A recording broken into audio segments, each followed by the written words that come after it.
नमस्कार बंधुरा नतून पाठशाला यूट्यूब चैनेले आपनादेर सकलके स्वागत जानाई आरो एकटी नतून भिडियोते।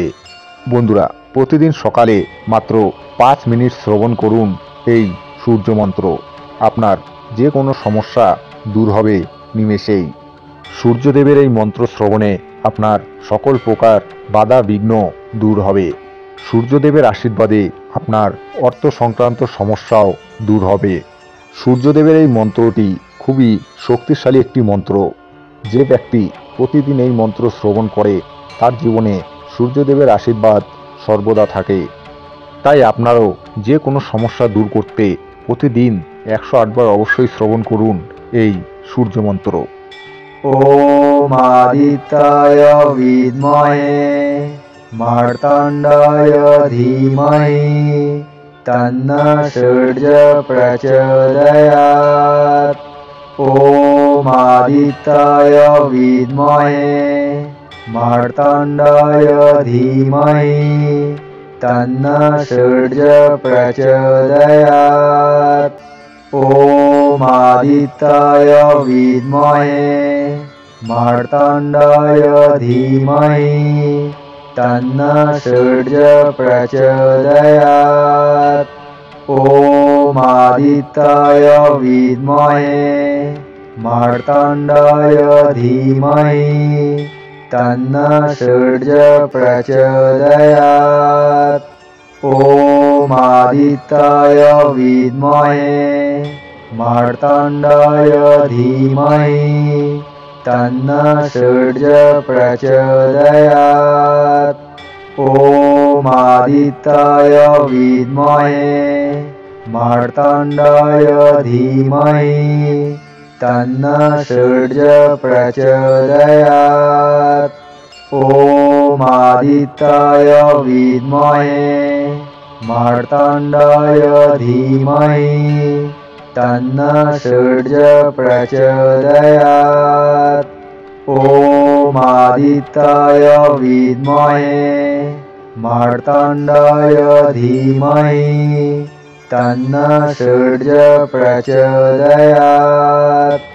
ओम आदित्याय विद्महे मार्ताण्डाय धीमहि तन्नः सूर्यः प्रचोदयात्।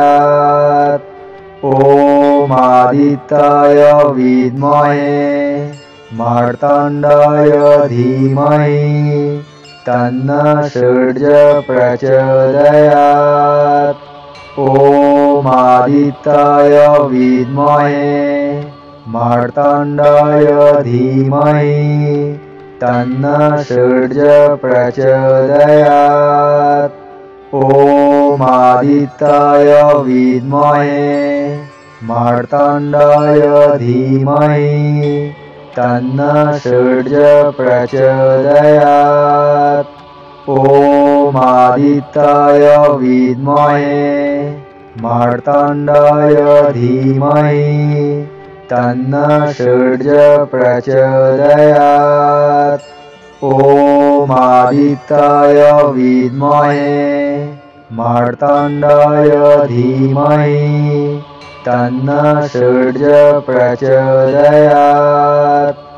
ओम आदित्याय विद्महे मार्ताण्डाय धीमहि तन्नः सूर्यः प्रचोदयात्।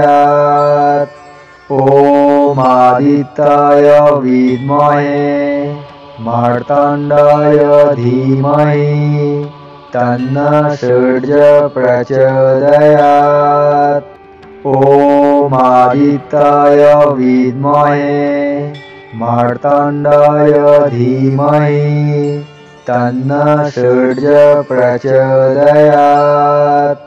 ओम आदित्याय विद्महे मार्ताण्डाय धीमहि तन्नः सूर्यः प्रचोदयात्।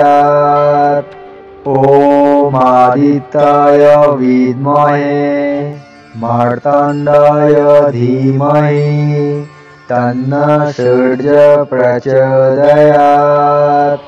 ओम आदित्याय विद्महे मार्ताण्डाय धीमहि तन्नः सूर्यः प्रचोदयात्। ॐ आदित्याय विद्महे मार्ताण्डाय धीमहि तन्नः सूर्यः प्रचोदयात्। ॐ आदित्याय विद्महे मार्ताण्डाय धीमहि तन्नः सूर्यः प्रचोदयात्। ॐ आदित्याय विद्महे मार्ताण्डाय धीमहि तन्नः सूर्यः प्रचोदयात्। ॐ आदित्याय विद्महे मार्ताण्डाय धीमहि तन्नः सूर्यः प्रचोदयात्।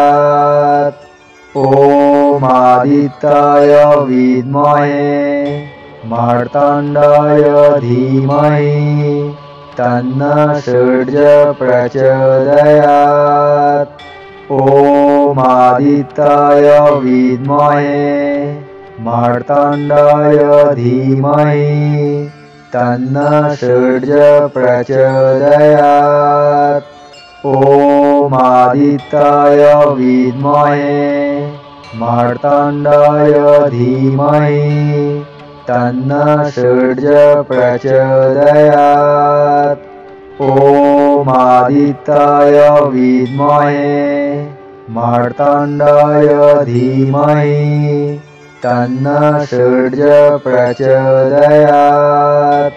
ॐ आदित्याय विद्महे मार्ताण्डाय धीमहि तन्नः सूर्यः प्रचोदयात्।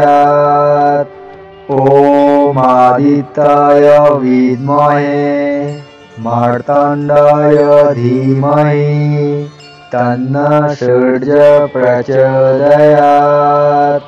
ॐ आदित्याय विद्महे मार्ताण्डाय धीमहि तन्नः सूर्यः प्रचोदयात्। ॐ आदित्याय विद्महे मार्ताण्डाय धीमहि तन्नः सूर्यः प्रचोदयात्। ॐ आदित्याय विद्महे मार्ताण्डाय धीमहि तन्नः सूर्यः प्रचोदयात्।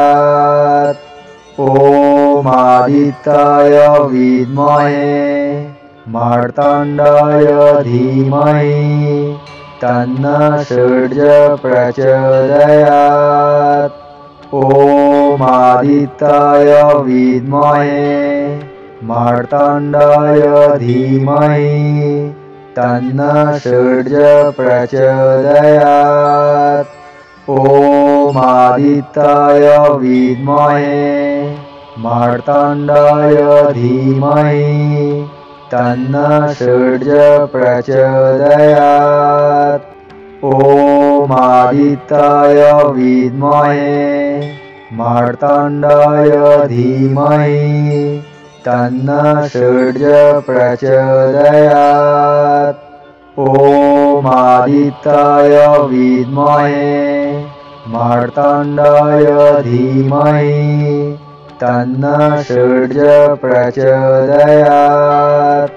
ॐ आदित्याय विद्महे मार्ताण्डाय धीमहि तन्नः सूर्यः प्रचोदयात्।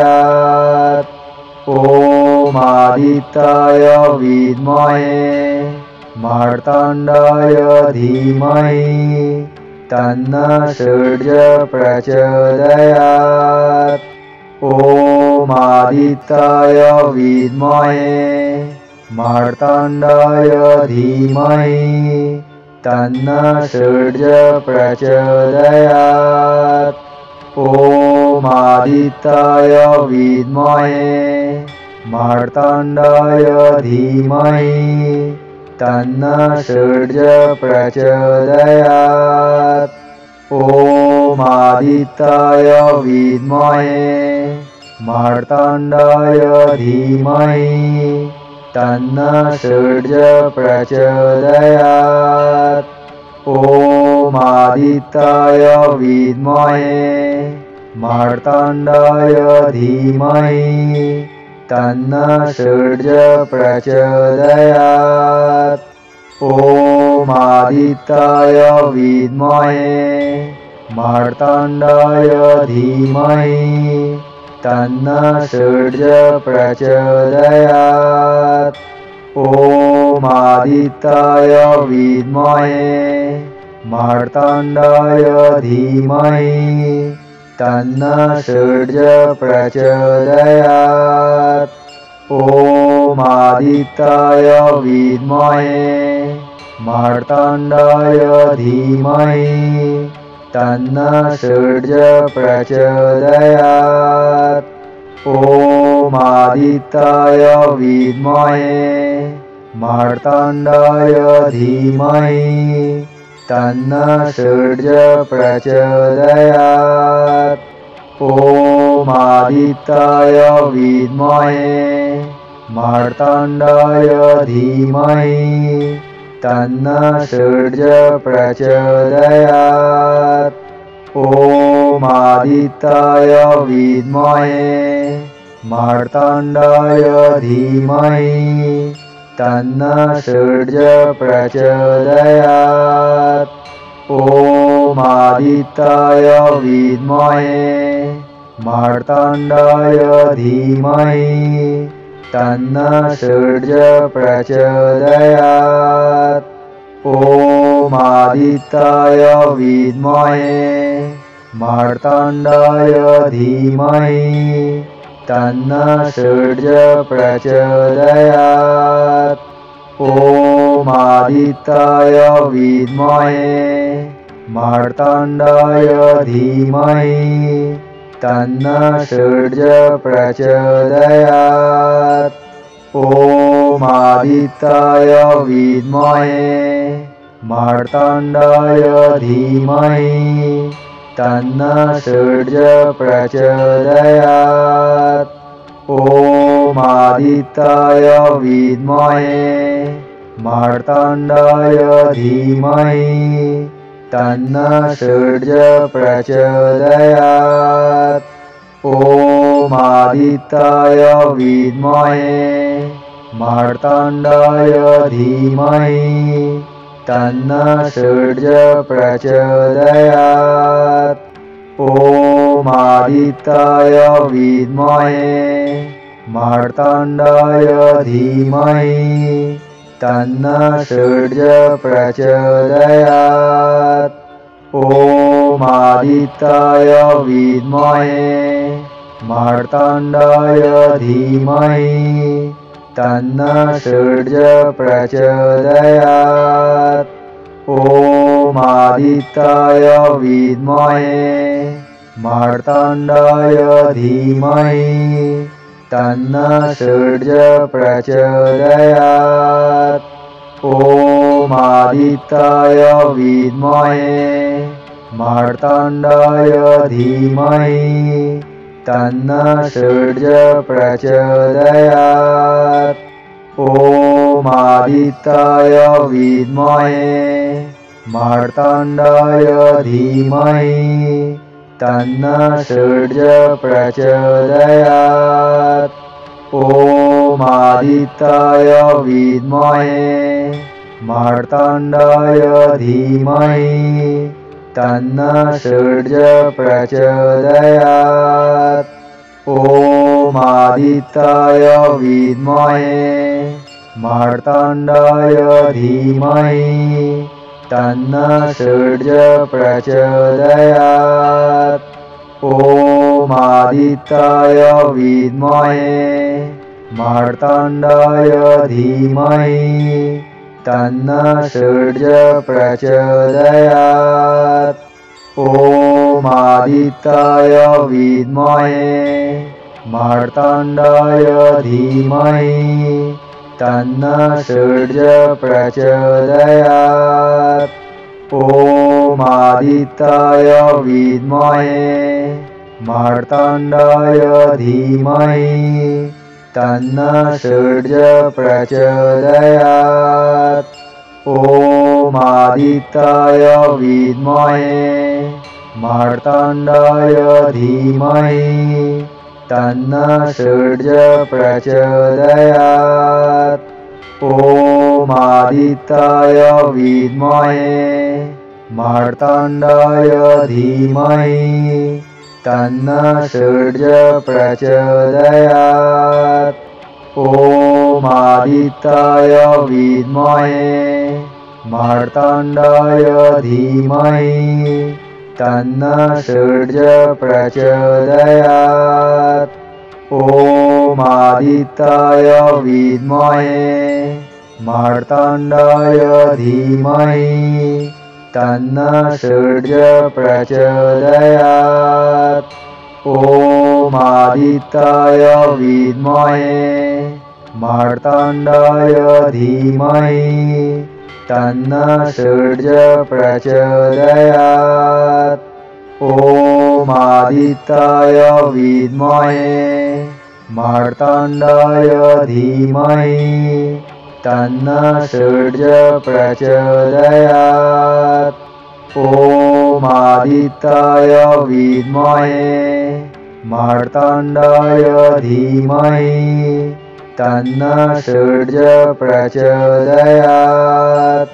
ॐ आदित्याय विद्महे मार्ताण्डाय धीमहि तन्नः सूर्यः प्रचोदयात्। ॐ आदित्याय विद्महे मार्ताण्डाय धीमहि तन्नः सूर्यः प्रचोदयात्। ॐ आदित्याय विद्महे मार्ताण्डाय धीमहि तन्नः सूर्यः प्रचोदयात्। ॐ आदित्याय विद्महे मार्ताण्डाय धीमहि तन्नः सूर्यः प्रचोदयात्। ॐ आदित्याय विद्महे मार्ताण्डाय धीमहि तन्नः सूर्यः प्रचोदयात्।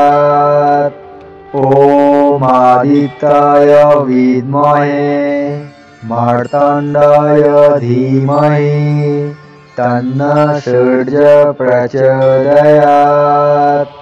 ॐ आदित्याय विद्महे मार्ताण्डाय धीमहि तन्नः सूर्यः प्रचोदयात्। ॐ आदित्याय विद्महे मार्ताण्डाय धीमहि तन्नः सूर्यः प्रचोदयात्। ॐ आदित्याय विद्महे मार्ताण्डाय धीमहि तन्नः सूर्यः प्रचोदयात्। ॐ आदित्याय विद्महे मार्ताण्डाय धीमहि तन्नः सूर्यः प्रचोदयात्। ॐ आदित्याय विद्महे मार्ताण्डाय धीमहि तन्नः सूर्यः प्रचोदयात्। ॐ आदित्याय विद्महे मार्ताण्डाय धीमहि तन्नः सूर्यः प्रचोदयात्। ॐ आदित्याय विद्महे मार्ताण्डाय धीमहि तन्नः सूर्यः प्रचोदयात्। ॐ आदित्याय विद्महे मार्ताण्डाय धीमहि तन्नः सूर्यः प्रचोदयात्। ॐ आदित्याय विद्महे मार्ताण्डाय धीमहि तन्नः सूर्यः प्रचोदयात्। ॐ आदित्याय विद्महे मार्ताण्डाय धीमहि तन्नः सूर्य प्रचोदयात्। ॐ आदित्याय विद्महे मार्ताण्डाय धीमहि तन्नः सूर्य प्रचोदयात्। ॐ आदित्याय विद्महे मार्ताण्डाय धीमहि तन्नः सूर्य प्रचोदयात्। ॐ आदित्याय विद्महे मार्ताण्डाय धीमहि तन्नः सूर्य प्रचोदयात्।